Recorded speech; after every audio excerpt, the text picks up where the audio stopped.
Hey everybody, this is Jeff. I hope y'all's day is going well. Let me just pull up the thingy here.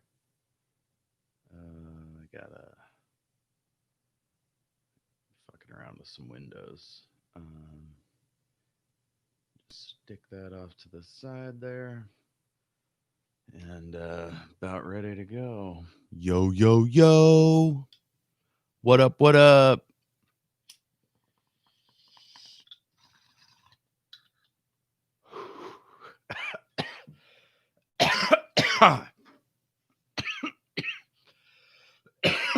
Excuse me.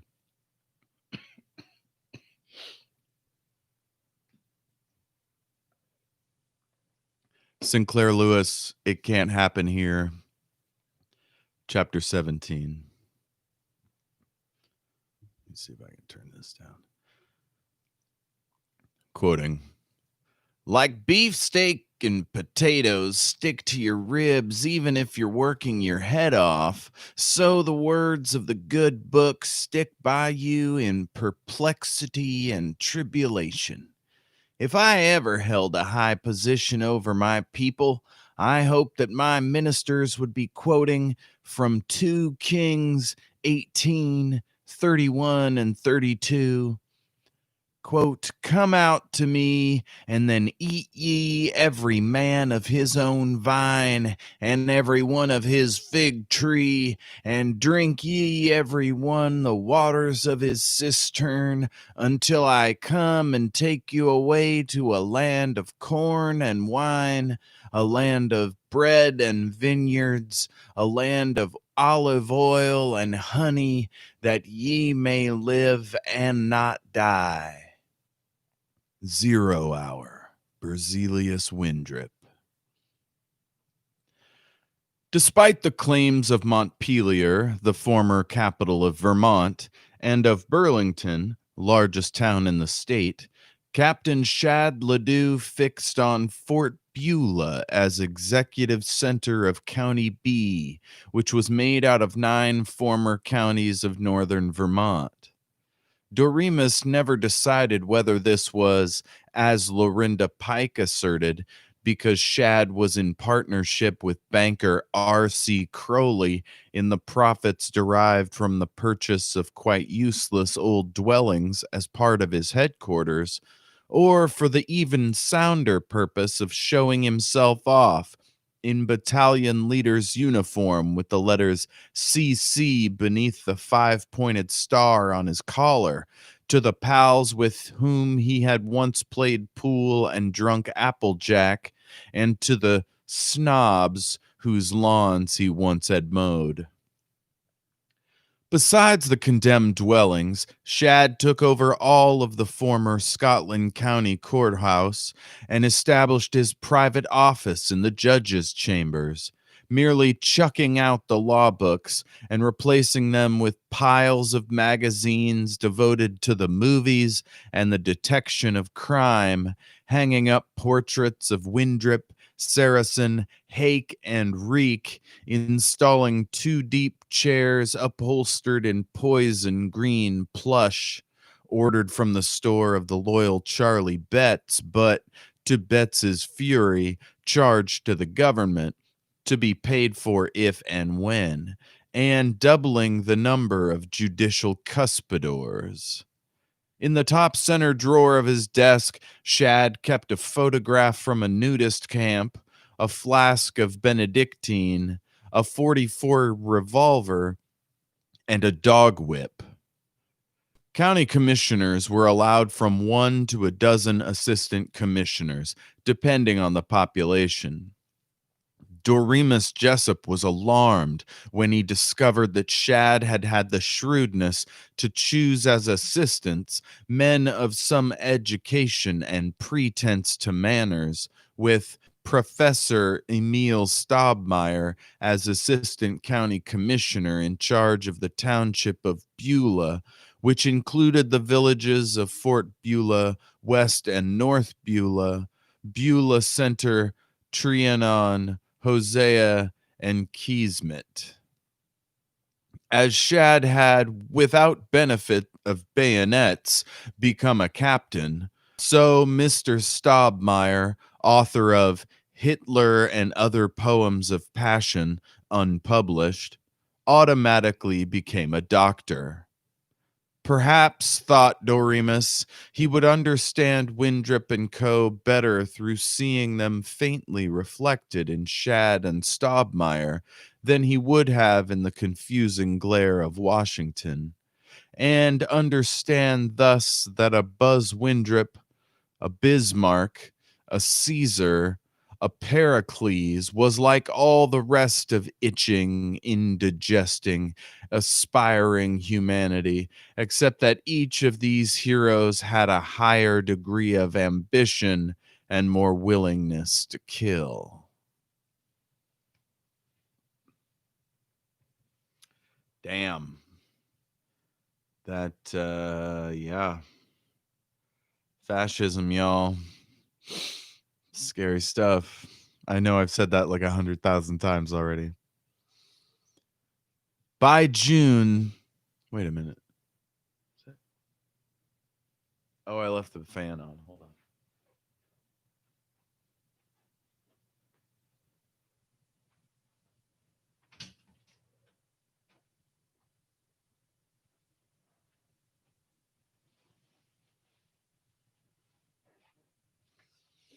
All right. Oh, man.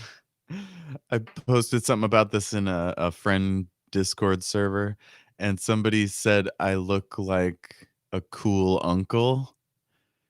And I thought that was pretty funny. But that's truly my vibe. And I never had kids, so that's all I'll be, you know.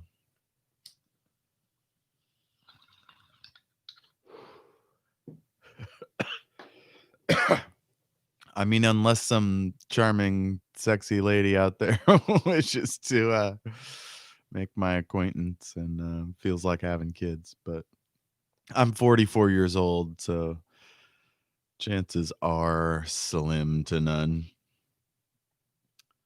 Not that a sexy, charming lady won't be interested in me, just the having kids thing. All right. By June, the enrollment of the Minutemen had increased to 562,000, and the force was now able to accept as new members only such trusty patriots and pugilists as it preferred. Fuck you, Sinclair Lewis. Why do you make such hard to say sentences? Only such trusty patriots and pugilists as it preferred. The War Department was frankly allowing them not just expense money, but payment ranging from $10 a week for inspectors, with a few hours of weekly duty and drilling, to $9,700 a year for brigadiers on full time, and $16,000 for the High Marshal Lee Saracen, fortunately without interfering with the salaries from his other onerous duties. Oh shit. So this clown has multiple cabinet positions. Is he getting paid for all of them? That's crazy. I'm going to Google really quick, convert dollars, 1935, 16,000 to today's money.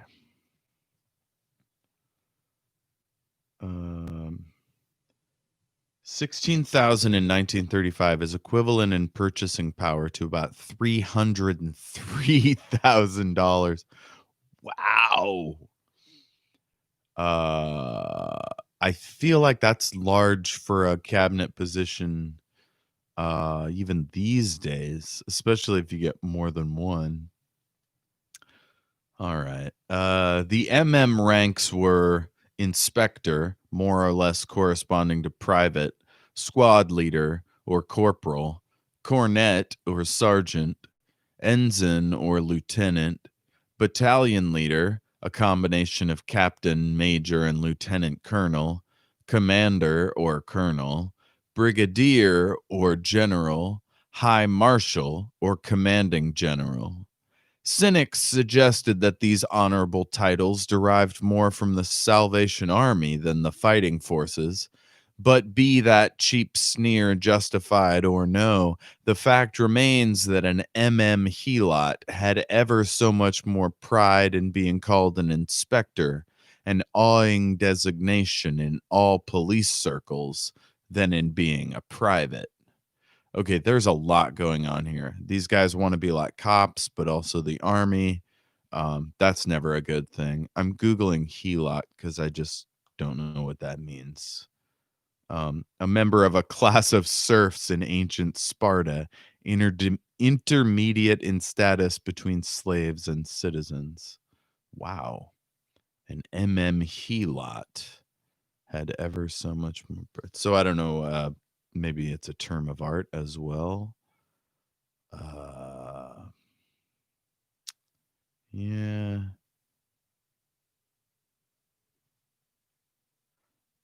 They're calling him serfs and servants, bondman.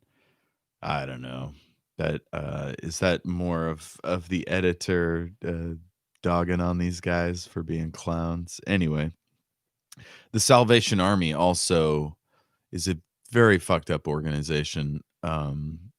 Super right wing. Its history is bad. The whole thing is bad. Uh, yeah, look into it if you feel like. Um, since all members of the National Guard were not only allowed but encouraged to become members of the Minutemen also, since all veterans of the Great War were given special privileges, and since Colonel Osceola Luthorn, the Secretary of War, was generous about lending regular army officers to Secretary of State Saracen for use as drill masters in the MMs, there was a surprising proportion of trained men for so newly born an army. Again, all this mixing between parts of the state is just always bad. It's one reason why it's so fucked up that our country currently is like 200 federal appointments down. You know, there's just all this work that's being taken up by the other departments. Um, that means more stovepiping, more micromanaging, and more flexibility when the executive wants to do fucked up shit. There's also fewer people in power to object, which there's been a lot of that in this current government.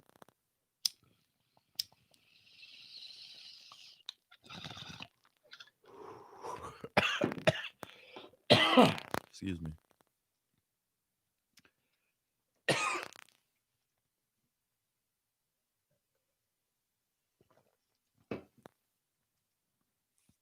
Lee Saracen had proven to President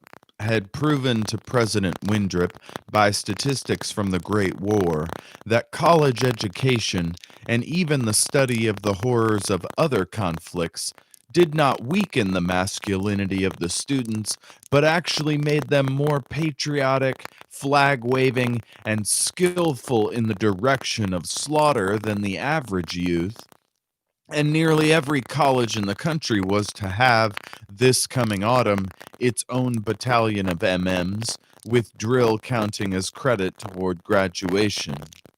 The collegians were to be schooled as officers.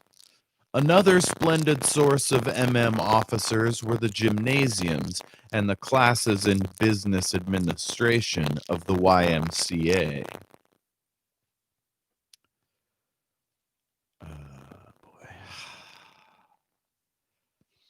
Most of the rank and file, however, were young farmers delighted by the chance to go to town and to drive automobiles as fast as they wanted to. Young factory employees who preferred uniforms and the authority to kick elderly citizens above overalls and stooping over machines, and rather a large number of former criminals, ex-bootleggers, ex-burglars, ex-labor racketeers, who, for their skill with guns and leather life preservers, and for their assurance that the majesty of the five-pointed star had completely reformed them, were forgiven their earlier blunders in ethics and were warmly accepted in the storm troops. Wow, there is a lot here. In any revolution, you end up using criminals. I mean, it happened in the American Revolutionary War. However, if you are going to bring those people in, you have to have a very strong sense of ethical leadership guiding their transformation. You certainly don't want to just fill the ranks of any one unit with criminals, because they get organized and then they fuck up your whole situation. Unless what you want is a bunch of psychopaths in charge of running your shit. I probably shouldn't say psychopath. It would be better to say people who are used to violating morals and who maybe don't have any morals of their own. Let's see, there was one other thing. Oh, the storm troops. I mean, that's a direct translation of Schutzstaffel, the SS. Yeah. The majesty of the five-pointed star had completely reformed them. If you've seen Clockwork Orange, a similar thing happens in that movie. These guys that were just used to going around beating people up or killing folks become cops after the transformation of the state. It was said that one of the least of these erring children, was the first patriot to name President Windrip. God, that whole sentence. It was said that one of the least of these erring children was the first patriot to name President Windrip the Chief, meaning Führer, or Imperial Wizard of the KKK, or Il Duce, or Imperial Potentate of the Mystic Shrine, or Commodore, or University Coach, or anything else supremely noble and good-hearted. Okay. This is probably 1935 comedy. I recognize most of those. Commodore, I don't know, and Imperial Potentate of the Mystic Shrine. That feels racist, but whatever. So, on the glorious anniversary of July 4th, 1937, more than 500,000 young uniformed vigilantes scattered in towns from Guam to Bar Harbor, from Point Barrow to Key West, stood at parade rest and sang like the choiring seraphim. Buzz and hail the chief and his five-pointed star. The U.S. there can come to grief with us prepared for war. Wow. Shitty meter, shitty rhyme. I assume that's intentional. Boy. It's so weird when a writer has to put shitty writing inside the good writing. It's awkward. It's like a good actor, an actor who's really good at singing, having to be a bad singer as a character or whatever. Anyhow, certain critical spirits felt that this version of the chorus of Buzz and Buzz, now the official MM anthem, showed in a certain roughness the lack of Adelaide Tar Gimmich's fastidious hand. But nothing could be done about it. She was said to be in China, organizing chain letters. And even while that uneasiness was over, the MM, upon the very next day, came the blow. Someone on High Marshal Saracen's staff noticed that the USSR's emblem was not a six-pointed star, but a five-pointed one, even like America's, so that we were not insulting the Soviets at all. Consternation was universal. From Saracen's office came sulphurous rebuke to the unknown idiot who had first made the mistake. Generally, he was believed to be Lee Saracen, and the command that a new emblem be suggested by every member of the MM day and night for 3 days.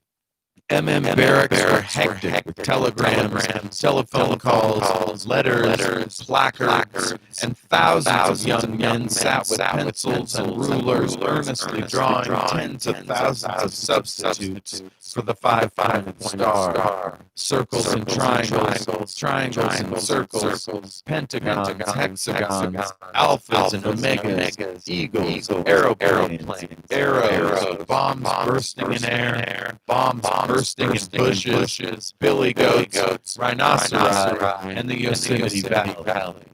It was circulated that a young ensign on High Marshal Saracen's staff had, in agony over the error, committed suicide. Everybody thought that this harakiri was a fine idea and showed sensibility on the part of better MMs, and they went on thinking so even after proof that the ensign had nearly got drunk at the Buzz Backgammon Club and talked about suicide. In the end, despite his uncounted competitors, it was the great mystic Lee Saracen himself who found the perfect new emblem, a ship steering wheel.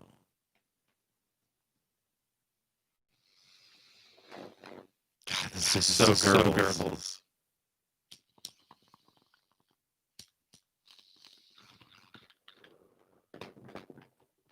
All right. It symbolized, he pointed out, not only the ship of state, but also the wheels of American industry. The wheels and the steering wheel of motor cars. The wheel diagram which Father Coughlin suggested 2 years before has symbolized the program of the National Union for Social Justice, and particularly the wheel emblem of the Rotary Club. Saracen's proclamation also pointed out that it would not be too far-fetched to declare that with a little draft treatment, the arms of the swastika could be seen as unquestionably related to the circle. And how about the KK of the Ku Klux Klan? 3 Ks made a triangle, didn't they? And everybody knew the triangle was related to a circle. So it was that in September, at the demonstrations on Loyalty Day, which replaced Labor Day, the same wide-lung Saracen sang, Buzz and hailed Jefe, and the mystic steering wheel. The U.S. never can come to grief while we bend its wheel. In mid-August, President Windrup announced that since all aims were being accomplished, the League of Forgotten Men, founded by Reverend Mr. Prang, who was mentioned in the proclamation as a person in past history, was now terminated. So were all the parties, Democratic, Republican, Farmer Labor, or whatnot. There was to be only one. The American Corporate State and Patriotic Party. No, added the president with something of his former good humor. There are two parties, the corporate and those who don't belong to any party at all. And so to use a common phrase, are just out of luck. The idea of a corporate state, Secretary Saracen had more or less taken from Italy. All occupations were divided into six classes: agriculture, industry, commerce, transportation, and communication, banking, insurance, and investment, and a grab bag class, including the arts, science, and teaching. The American Federation of Labor, the Railway Brotherhoods, and all other labor organizations, along with the Federal Department of Labor, were supplanted by local syndicates composed of individual workers, above which were provincial federations, all under governmental guidance. Above which were provincial federations, all under governmental guidance. Parallel to them in each occupation were syndicates and confederations of employers. Finally, the Sixth Federation of Workers and the Sixth Federation of Employers were combined in six joint federal corporations, which elected the 24 members of the National Council of Corporations, which initiated or supervised all legislation relating to labor or business. So this is fashion.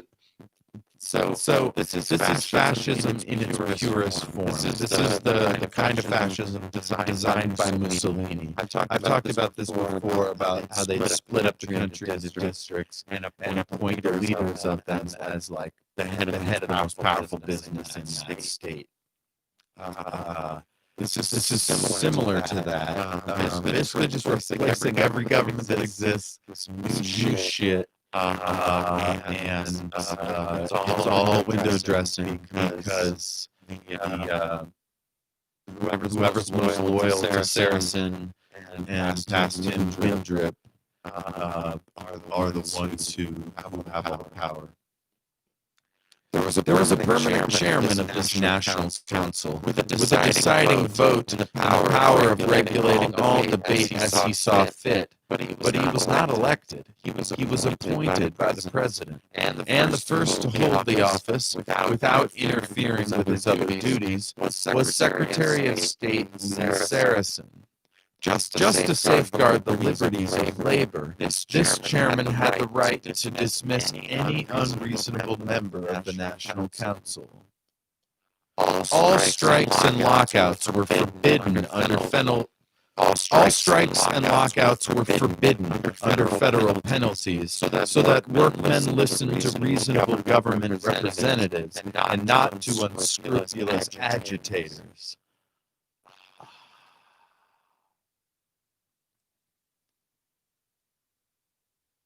I'm a union man, and my activism has always been related to that, to my desire to protect workers in my field, but also all workers everywhere. The idea of a benevolent organization protecting workers is totally cool, and we depend a lot on the National Labor Relations Board to enforce our rights and protections, and we've even under Republican administrations, we've gotten a lot of relief protection there.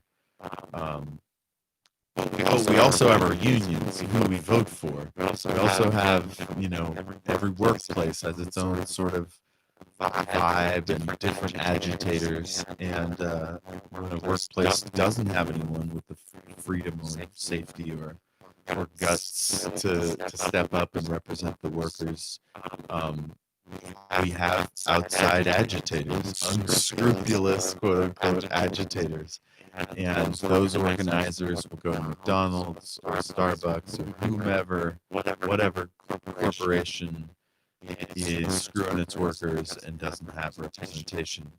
So all those different organizations will have people in them that are trying to do good. When you get rid of all of them and replace them with this new shit that's obviously controlled by a nut job, clearly none of those protections will exist, and workers' safety won't matter, Um, the freedom of speech clearly won't matter. The freedom of speech and democracy, in my view, are permanently tied up together. Without democracy and a pluralistic democracy that protects the rights of the minority, freedom of speech cannot exist. That's just my belief. That's my philosophy. There may exist a monarchy somewhere that has a robust freedom of speech. Feel free to write in at everythingisawesomepodcast@gmail.com. Maybe it's Monaco, maybe it's some other place that has a king or queen. But it would be the exception that proves the rule. Democracy is necessary to underpin everything, I think. Unless there comes a point where we are just all enlightened and we just need people to lead us, to kind of guide us and to take care of the boring shit. That is not the case in our society, in any society right now, as far as I know. I could talk about unions all day, but I'll move on. Windrip's partisans called themselves the corporatists, or familiarly the corpos, which nickname was generally used. By ill-natured people, the corpos were called the corpses, but they were not at all corpse-like. That description would more correctly and increasingly have applied to their enemies. Jesus.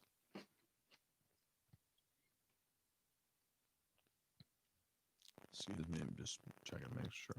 Sorry, I'm eating grapes.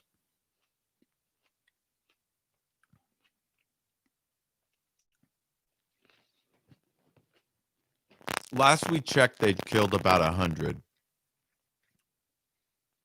It's been a few months.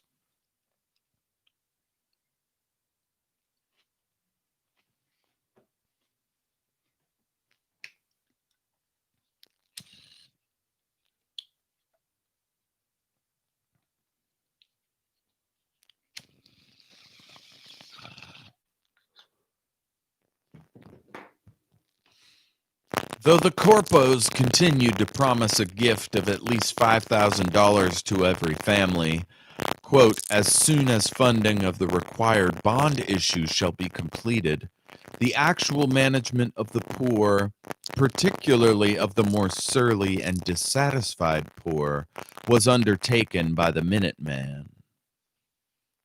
It could now be published to the world, and decidedly it was published, that unemployment had, under the benign reign of President Berzelius Windrip, almost disappeared. Almost all workless men were assembled in enormous labor camps under officers.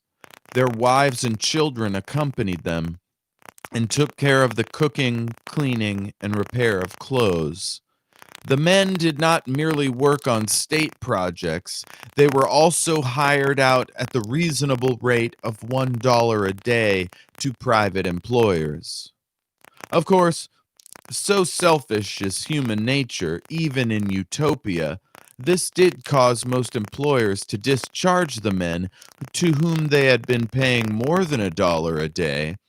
But that took care of itself, because these overpaid malcontents in their turn were forced into the labor camps. Fuck. Oh, that sucks. That is so Holocausty. And keep in mind, this is before the Holocaust is really, it's before the war started. But man, that is so bad. But it's very similar to how we treat prisoners in the United States of America right now to this very day. Uh, they're limited in what type of work they do, but in every industry that they touch, anyone else who did it would be paid less. Out of their dollar a day, the workers in the camps had to pay from 70 to 90 cents a day for board and lodging. That's just straight up slavery. You're not allowed to do that in a modern society. That's company towns. Yeah, no. There was a certain discontentment among people who had once owned motor cars and bathrooms and eaten meat twice daily at having to walk 10 or 20 miles a day, bathe once a week along with 50 others in a long trough, get meat only twice a week when they got it, and sleep in bunks 100 in a room.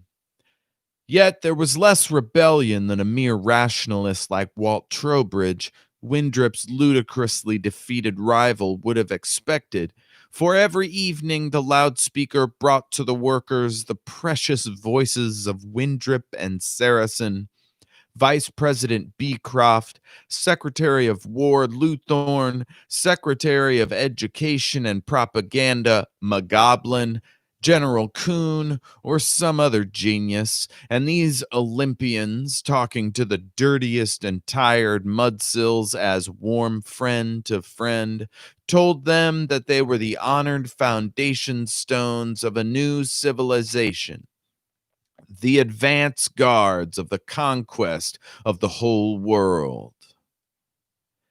They took it, too, like Napoleon's soldiers, and they had the Jews and the Negroes to look down on more and more. The MMs saw to that.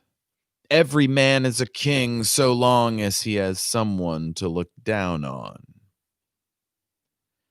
Each week, the government said less about the findings of the Board of Inquiry, which was to decide how the $5,000 per person could be wangled. It became easier to answer malcontents with a cuff from a Minuteman. It became easier to answer malcontents with a cuff from a Minuteman than by repetitious statements from Washington. But most of the planks in Winthrop's platform really were carried out, according to a sane interpretation of them.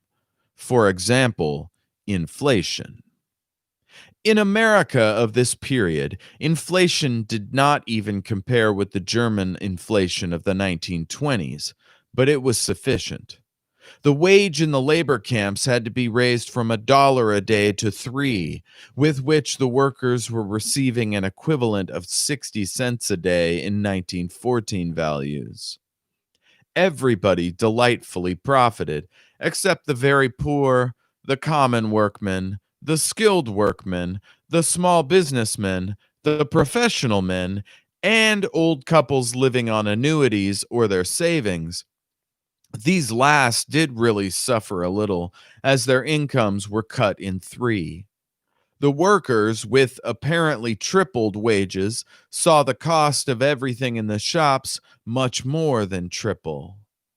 Agriculture, which was most of all to have profited from inflation, on the theory that the mercurial crop prices would rise faster than anything else, actually suffered the most of all, because after a first flurry of foreign buying, importers of American products found it impossible to deal in so skittish a market, and American food exports, such of them as were left, ceased completely.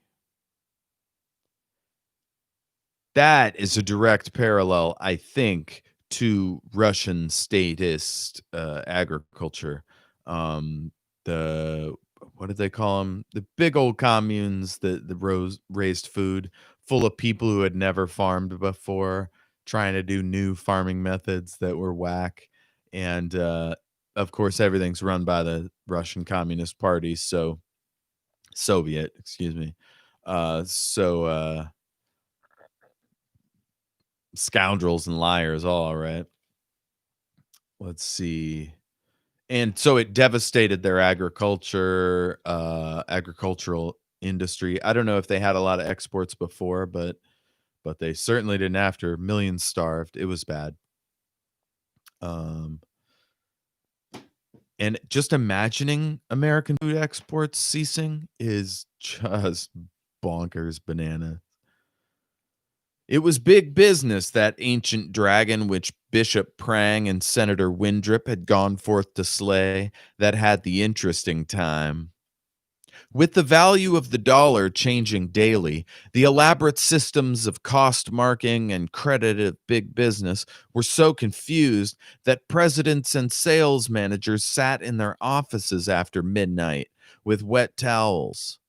But they got some comfort because with the depreciated dollar, they were able to recall all bonded indebtedness and, paying it off at the old face values, get rid of it at 30 cents on the hundred. With this, and the currency so wavering that employees did not know just what they ought to get in wages, and labor unions eliminated, the larger industrialists came through the inflation with perhaps double the wealth in real values that they had had in 1936.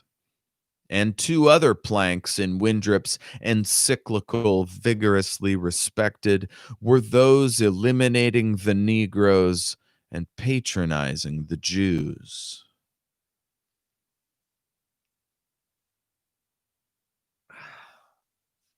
I'm not sure I want to keep going. I haven't stopped in the middle of a chapter yet, but this might be a little heavy. Let me see how long it is. Oh god, it just goes on for like 4 pages. All right, just buckle in.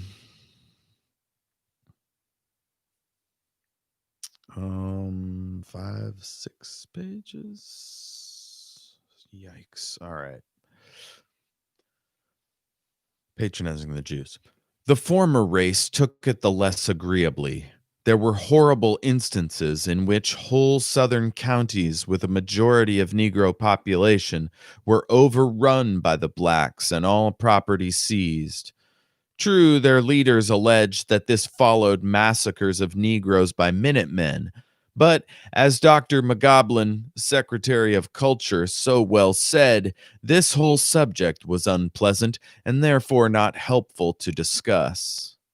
All over the country, the true spirit of Windrip's Plank 9 regarding the Jews was faithfully carried out.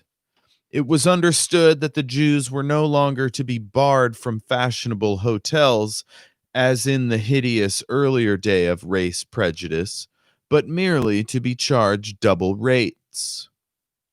It was understood that Jews were never to be discouraged from trading, but were merely to pay higher graft to commissioners and inspectors, and to accept without debate all regulations, wage rates, and price lists decided upon by the stainless Anglo-Saxons of the various merchants' association. Damn it! These fucking sentences. So many S's in that sentence. Listen to this. It was understood that Jews were never to be discouraged from trading, but were merely to pay higher graft to commissioners and inspectors, and to accept without debate all regulations, wage rates, and price lists decided upon by the stainless Anglo-Saxons of the various merchants' associations, and that all Jews of all conditions were frequently to sound their ecstasy in having found in America a sanctuary after their deplorable experiences among the prejudices of Europe. I mean, of course, this is all bad, but it what it did in even pointing out the differences, even forcing higher rates to be charged, just will knock Jews right out of the business market. The whole way business works is by leveling out um, the ability of people to set their own prices and all that stuff. Like capitalism can't survive if it's uneven for too much for too long, and so it's really just a way of slashing the Jews right out of the system, and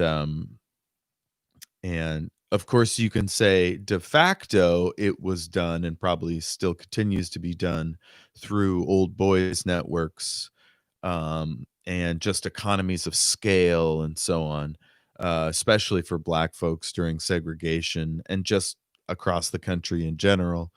Um, and that continues to this day in the form of soft redlining and just these hardcore entrenched old boys networks that keep anyone who's not white out.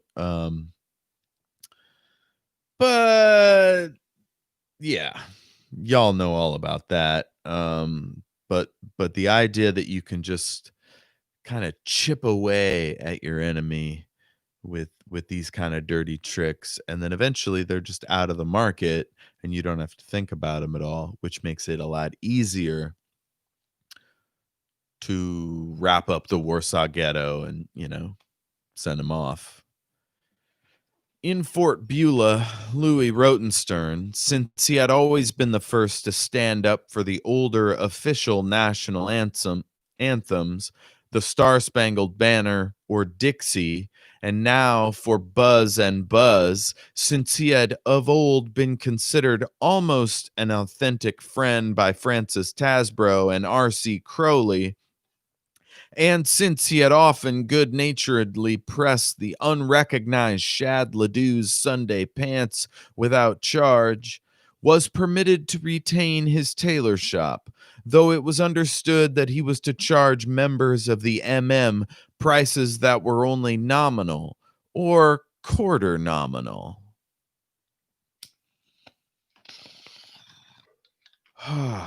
Jesus.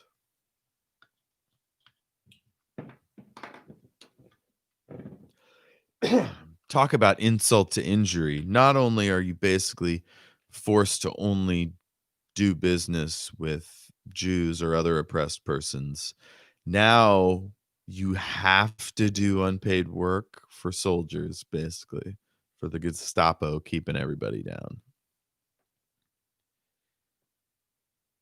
And that's the beginning of a system of Sonderkommandos, right? Which were the Jewish people that worked as cops, policing their own, to the point of death at the camps. But one Harry Kinderman, a Jew who had profiteered enough as agent for maple sugar and dairy machinery so that in 1936 he had been paying the last installment on his new bungalow and on his Buick, had always been what Shad Ledoux called, quote, a fresh kike. He had laughed at the flag, the church, and even Rotary.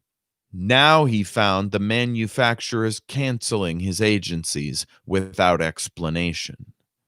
By the middle of 1937, he was selling frankfurters by the road, and his wife, who had been so proud of the piano and the old American pine cupboard in their bungalow, was dead from pneumonia caught in the one-room tar paper shack into which they had moved.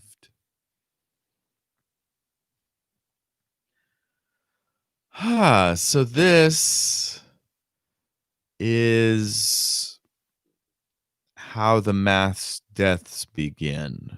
Everything before this point was the implications. But if you take away the protections of the New Deal, immediately the same things that were happening before all those laws were passed will return. And that's people starving to death and freezing to death in the winter. So pneumonia usually, one room tar paper shack. Whole lot of poor people died of pneumonia in such a place.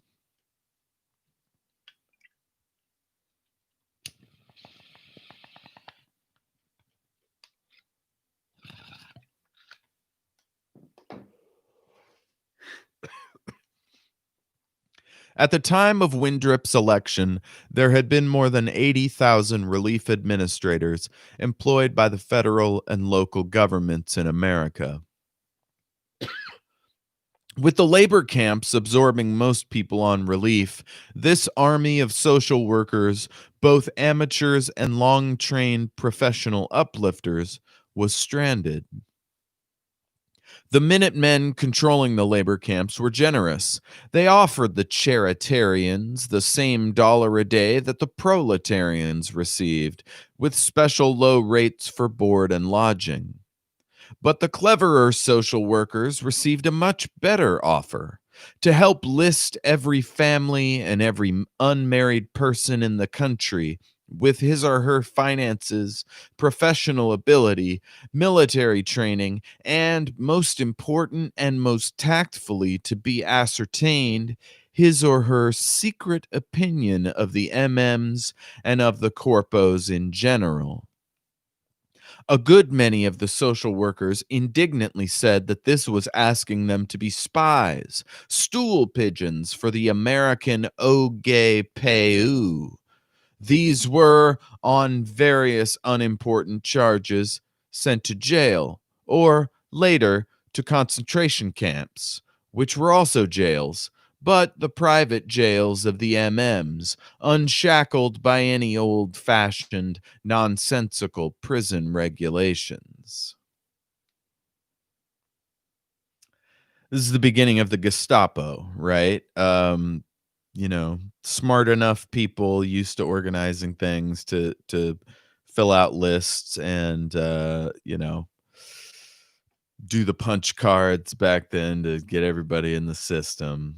And that's where you get your pink triangles and your yellow stars. Um, that's how you find people who talk shit about the government. Um, and then they end up counting teeth and shoes and shit. Oh, God. In the confusion of the summer and early autumn of 1937, local officers had a splendid time making their own laws, and such congenital traitors and bellyachers as Jewish doctors, Jewish musicians, Negro journalists, socialistic college professors, young men who preferred reading or chemical research to manly service with the MMs, women who complained when their men had been taken away by the MMs and had disappeared, were increasingly beaten in the streets or arrested on charges that would not have been very familiar to pre-corpo jurists. And increasingly, the bourgeois counter-revolutionists began to escape to Canada, just as once, by the Underground Railroad, the Negro slaves had escaped into that free northern air.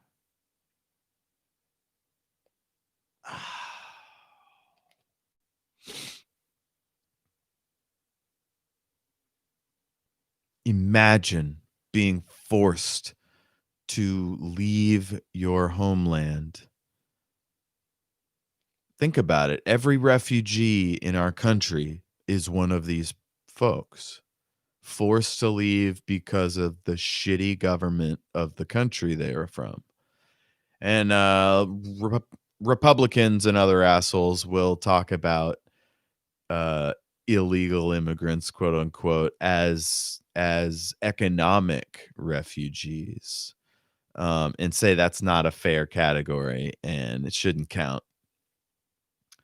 But it really is true that the economy wouldn't be bad if the government in that country didn't suck ass. That's my belief anyway. So, I mean, unless there's a terrible disaster, I guess hurricanes or whatnot that destroys the state. So then you can blame the EMF and the World Bank. But that aside, this shit is fucked up because it forces good people to flee the country. And once good people have fled the country,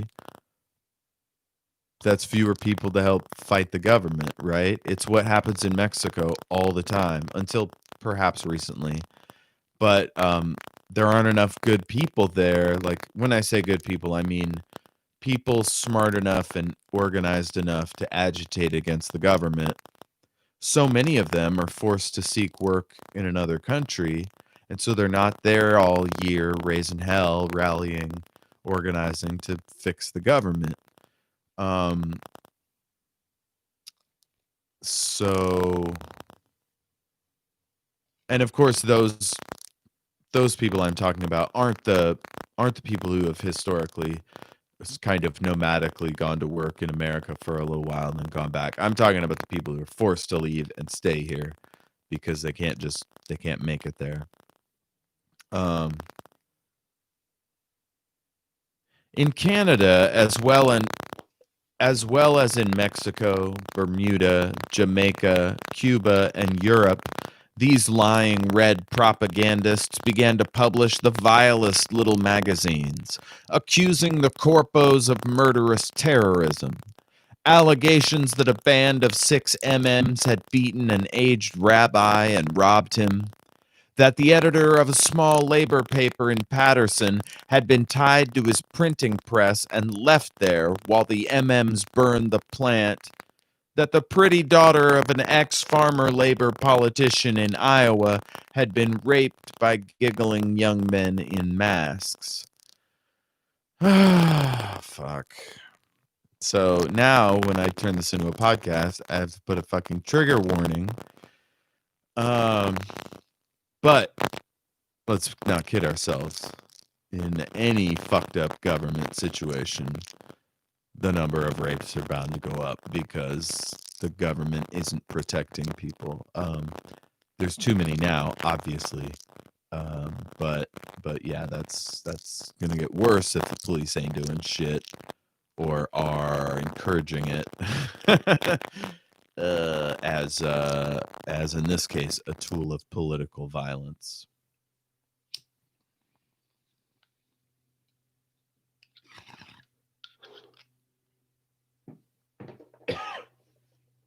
To end this cowardly flight, excuse me.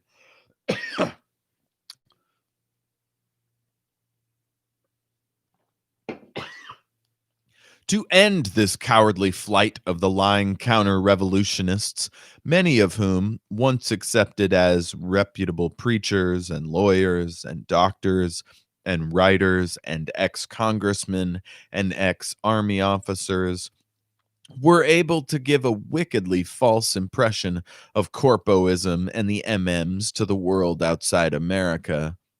The government quadrupled the guards who were halting suspects at every harbor and at even the minutest trails crossing the border. And in one quick raid, it poured stormtroopers into all airports, private or public, and all aeroplane factories, and thus they hoped close the air lanes to skulking traitors. Boy, howdy. As one of the most poisonous counter-revolutionists in the country, ex-Senator Walt Trowbridge, Winthrop's rival in the election of 1936, was watched night and day by a rotation of 12 guards. But there seemed to be small danger that this opponent, who after all was a crank but not an intransigent maniac, would make himself ridiculous by fighting against the great power per Bishop, which, per Bishop Prang, heaven had been pleased to send for the healing of distressed America. Trowbridge remained prosaically on a ranch he owned in South Dakota, and the government agent commanding the MMs, a skilled man trained in breaking strikes, reported that on his tapped telephone wire and in his steamed open letters, Trowbridge communicated nothing more seditious than reports on growing alfalfa. He had with him no one but ranch hands, and in the house an innocent aged couple. Washington hoped that Trowbridge was beginning to see the light.